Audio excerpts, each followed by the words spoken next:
দর্শক, একজন প্রবাসী দেশে ফিরেছেন, তবে কষ্টের কথা, তিনি তার পরিবারকে খুঁজে পাচ্ছেন না এবং তিনি তার গাড়ি খুঁজে পাচ্ছেন না। তিনি এই বড় বড় যে লাগেজগুলো সেগুলো কষ্ট করে ঠেলে ঠেলে তিনি কিন্তু এই বিমানবন্দর দিয়ে নিয়ে যাচ্ছেন এবং তার যে কষ্ট সেটি কিন্তু তার কথার মাধ্যমে আমরা একটু শোনানোর চেষ্টা করছি তার কাছ থেকেই। খুবই কান্না পাচ্ছে, খুবই কি বলবো, ভাষায় প্রকাশ করতে পারতেছি না।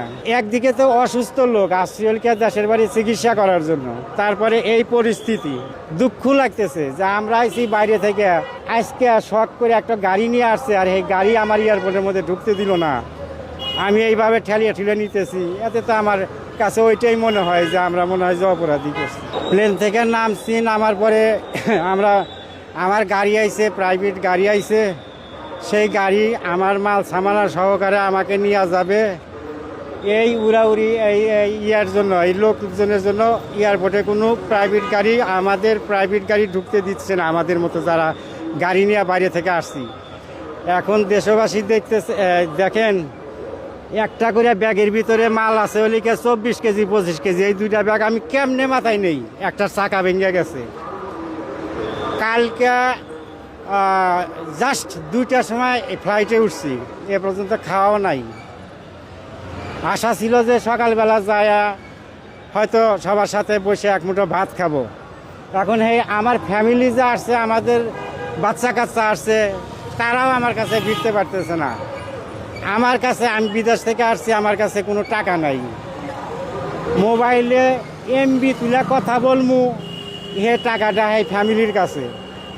এখন তারা আমার কাছে আসতে পারতেছে না, আমিও তাদের কাছে এই জিনিসগুলো নিয়ে যাইতে পারতেছি না।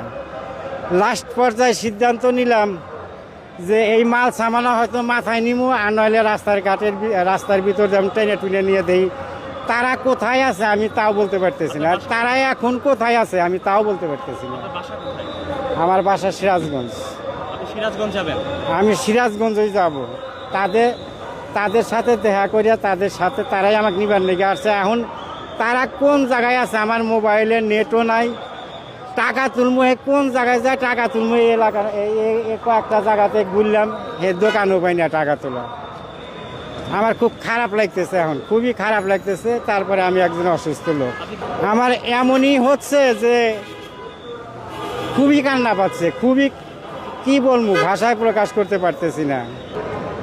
একদিকে তো অসুস্থ লোক আসছি হলকে দেশের বাড়ি চিকিৎসা করার জন্য, তারপরে এই পরিস্থিতি, ঠেলিয়া নিমু কোন জায়গায়, আর কোন জায়গায় যায় আমি তুলমু, মানে যে কি ইন্টারনেট 2-4 টাকার যে তুলমু, তুলে যে তাদের সাথে কথা বলবো, সে পর্যন্ত যাওয়ার সমস্যা হয়ে যেতেছে।